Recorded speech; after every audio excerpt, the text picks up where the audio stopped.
What's up everyone, welcome back to the channel, it's Viking Actual here. Today we're getting back to our roots. We are making a build video. This has taken me so long to prepare. What's made it so long is the fact that we are no longer working with the base class of a Dragon Knight. We have swapped, we are now using a base class of a Warden for this build.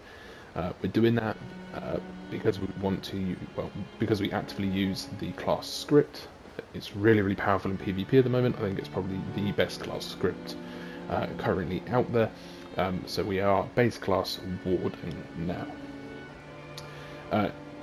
I'm not going to take any longer, we're going to get straight into it because I don't want to make it too long of a video, but I do want to say super appreciate all the support of late. I know the content hasn't been as quick coming out as it has been in the past. I really appreciate the continued support even though. So thank you very much for that. And without further ado, let's get started. We won't go into super detail over absolutely everything because it's just going to be like a half an hour video, but we will touch on key points.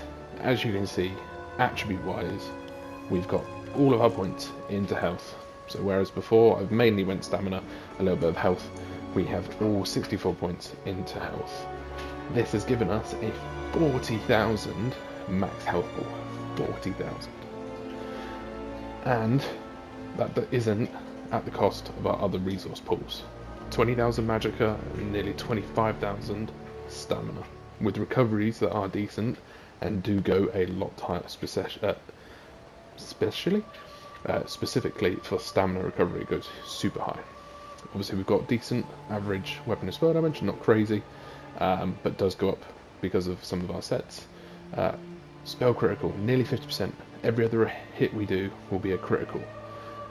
So super powerful. This build is crit.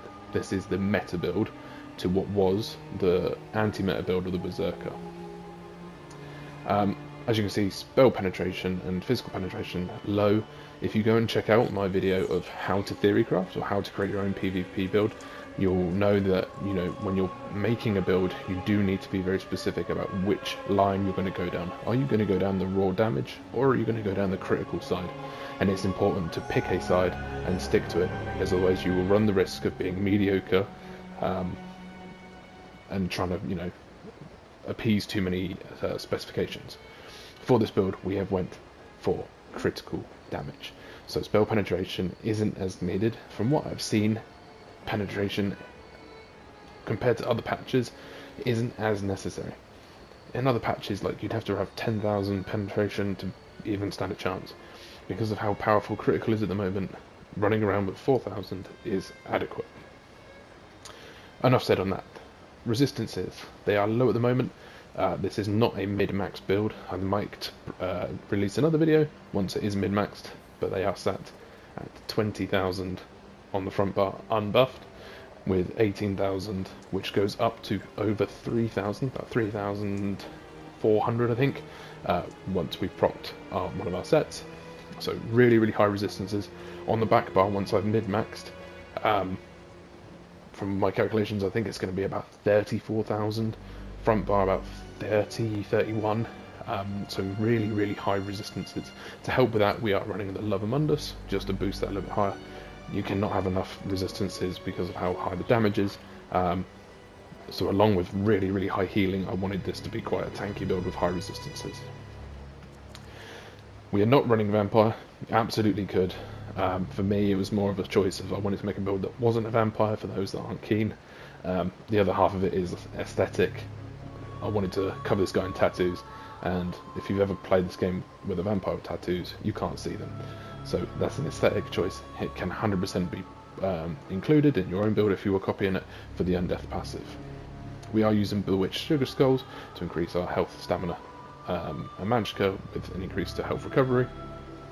So that's a nice boost to all of our resource pools and allows us to have those high resource pools. Straight into the skills. On the front bar, we have Deep Fissure. This is our source of major and minor breach, as well as an amazing delayed burst. So 2 bouts of burst dealing 8,000 and nearly 12,000. We then have Surprise Attack as our spammable. Really nice damage. Slightly less damage than D-swing, uppercut, the other morph of it, devastating blows. However, it does not have a cast time, which in my opinion makes it a better spammable, particularly as recent updates have kind of broken that. So, surprise like amazing. It also means that every 3 seconds you have a guaranteed critical strike. So once again increases the amount of critical strike damage you're doing. We then have Magical Burst. That is only because I don't have the Immobilize script yet. It hasn't dropped for me. Once it does, this will be changed to Immobilize, the class script, and then at the bottom I've put minor intellect and endurance to increase those resistances that are already good up by another 15%. So they both go, both Magicka and Stamina, to above 1,000. So really, really nice recoveries. What the Immobilize focus script does, paired with the class script, means that you stun them, immobilize them, and snare them by 70%, all in one ability in an AoE, all around you. It's like an upgraded Dazing Smash. Amazing. Amazing. If you've watched my Dragon Leap build, you know how much I rave about Smash two-handed ability being Dazing. This is better. Costs a little bit more, Magicka though, but it's just amazing. Like, that with Smash, I was taking out tanks because I just could drain their resources so much because they had to roll, dodge, break free. This, epic, absolutely epic. You've probably seen loads of people using the class script. The fact that you can put an Immobilize with it as well and just completely cripple people, amazing, absolutely amazing. 100% recommend. So we've got Soul Burst. It will be a Immobilize burst, class script, and then the intellect and endurance. Just to show you, with that active, so nearly 1,200 stam and 1,100 Magicka in terms of recoveries. We then have Merciless Resolve, giving us our Major Prophecy and Major Savagery. Also, just really nice, large burst damage. Can also heal you if you're within melee range. Almost acts as an execute. This deals enough damage to get them low, especially paired with this. Does so much damage, it might as well be an execute. So it's a bit of a jack of all trades. So really nice skill. 100% need to have that in there. We then have Deceptive Predator because of the mythic we're using. We don't need to have Berserk, so we can run Deceptive Predator rather than Birds of Prey. We then have Incapacitating Strikes. Super nice. What I realised when looking at the 1vx component of a brawler build is that you're not attacking everyone at once. Trying to divide your damage between, say, 4 targets means that each of them get 25% damage of their health done. 1vxing means staying alive and picking your moments and picking your targets. Pick the weakest to start off with, hit them, and then once they're done, then you've now only got a 1v3, which decreases your damage being taken as well. So while Incap Strike deals in only one-on-one, it still is applicable in a 1vx situation because of the fact that it will burst them down. It deals a large amount of damage straight off the bat, stuns them, and also increases all subsequent damage you deal to them by 20%. It means it just really helps you give you that burst damage to finish them off. So, if you're playing this as it's intended as a 1vx brawler, this is exactly what you need. On our back bar, we are running Ultimate Spell Wall, just a really nice, cheap get out of jail free card. Pretty self-explanatory. Once again, Healing Soul, if you're watching the other builds, set up exactly the same. Heals, Restoring Magic and Stamina, and then Major Vitality. We also get Minor Vitality and Minor Mending. And then with some of our other skills, it means that our healing goes up to like over 220%. It's insane healing. So amazing survivability. We have Extended Ritual, so this is in an area, removes 5 harmful effects, and then heals us about 1,145 every second for 30 seconds. So really nice. It means that we don't have as many harmful effects and heals. Resolve and Vigor, minor resolve, and then a nice heal over time. Ball Etch, you've seen major brutality and sorcery, increased weapon damage, even more negative effect removal, and stam regen. And then restoring focus, so gives us our major resolve, restores us stamina again, so even more stamina reduction. That's 242 every second over 20 seconds, so basically boosts our stamina recovery by 242. And then while the rune is active, heal for 1039 every second. And while standing in it, you increase that number by 200%, or rather, you increase all healing done by 200%, which means all of your healing with major vitality, minor vitality, in the mending, and then obviously the restoring light passive of increasing your healing to 13% based on how much health you're missing. Insane healing. Like, you will be proccing this all the time, built in with a crit build where your heals can then crit. You're not dying. It's plain simple. You might as well be running a tank build. It is insane. And that is it for skills. Moving into our equipment, we're running Essence Leaf on the front bar this time. Previous builds we run it on the back bar. I found that I had better uptime and better aware of it if I put it on the front bar, so we have dropped Perfected Maelstrom Arena Greatsword. We are running the Oblivion enchantment just because it deals damage straight to the health, and we have now run Sharpened. Without Sharpened, we would have absolutely no penetration, so just so that we have a little bit, I've put that in there. I may at some point test with Infused and just see if I need any penetration at all, in which case, you know, maybe that's possible, maybe that's the better option. So yeah, definitely 100% could put that in there. Even Nirnhound, I could put a Nirnhound in there, so you know, you could test that if you wanted. Sharpened, Nirnhound, or Infused, I think all would be absolutely applicable, absolutely would fit there. But there's a quick look at what that does as a 5-piece, but I'm sure most people know what that is, as they will do for our next one. So we've got Rallying Cry as a back bar, restores Magicka as the enchant, just because we've got so much stamina coming back to us, wanting to get some Magicka back in there, and then obviously defending to increase our resistances. Back bar resistances, 23,000. As I go down in a minute, you're going to see that they will be higher, so you know, 34,000 back bar resistances, I reckon it's going to be quite easily achieved. Health enchant with reinforced. There's a look at the 5-piece, so I don't have to show it again. So increase the weapon and spell damage, which is good for our offensive and critical resistance for our resistances. So both front and back bar are both offensive and defensive sets. So as you can see, we've got 1-piece trainee, health enchant, health enchant, health enchant, stam, try, stam, stam. Obviously these two have not been mid-maxed to fully level them up. We've got 3 reinforced and the rest are impen. For our monster set, if you've watched the video of which monster sets are best for PvP, you will realise I could not remember the name of Baron Thirsk.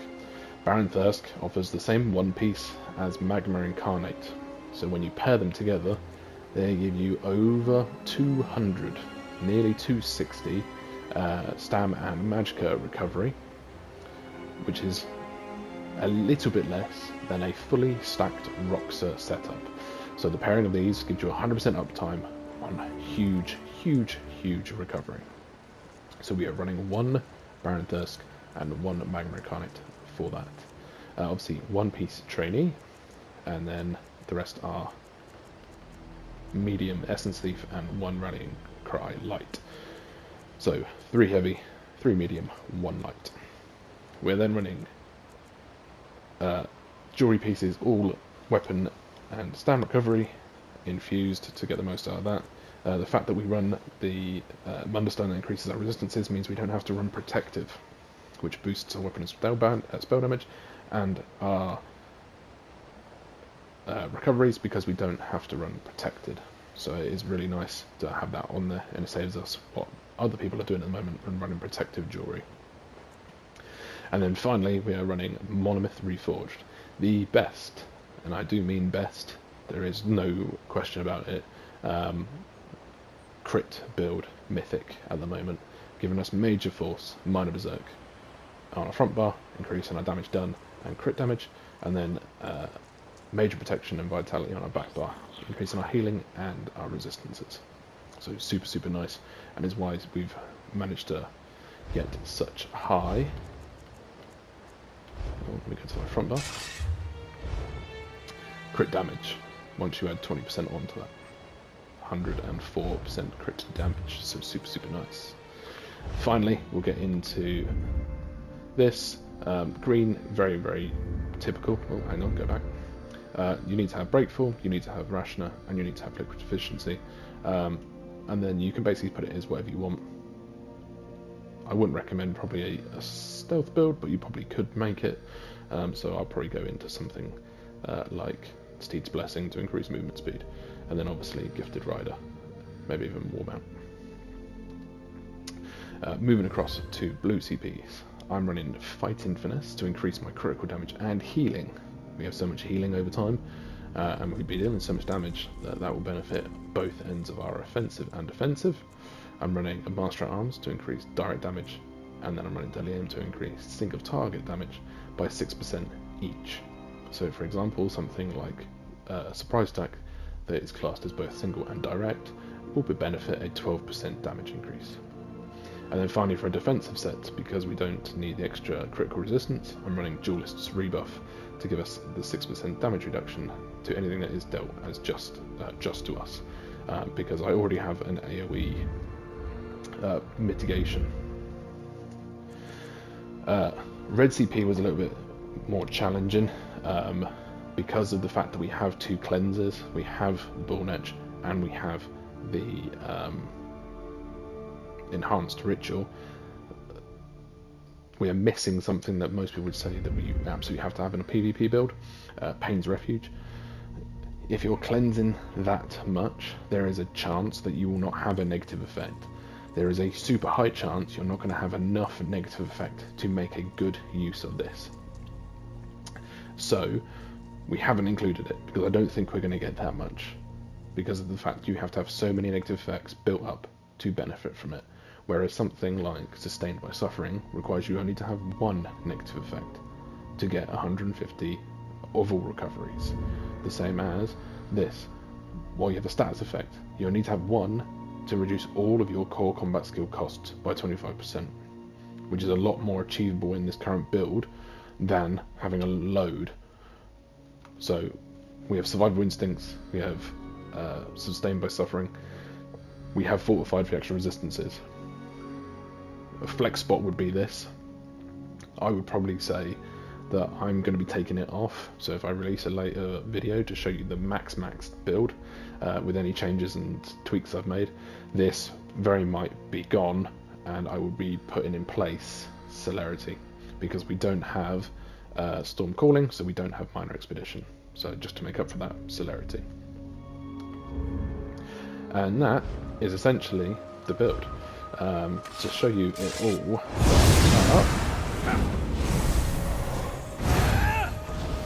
back bar, we have already 32 and 31, really nice criticals, really nice resistances.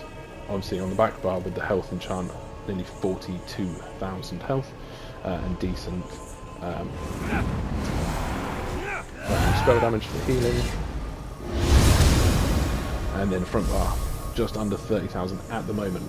That will be above 30,000 once we get all of our armour up. And then obviously, once Rallying Cry's kicked in, we were over 5,000 weapon spell damage, 40,000, 40% criticals, and then obviously all those really nice resource pools and regens. And that is essentially the build. So this is my meta current build.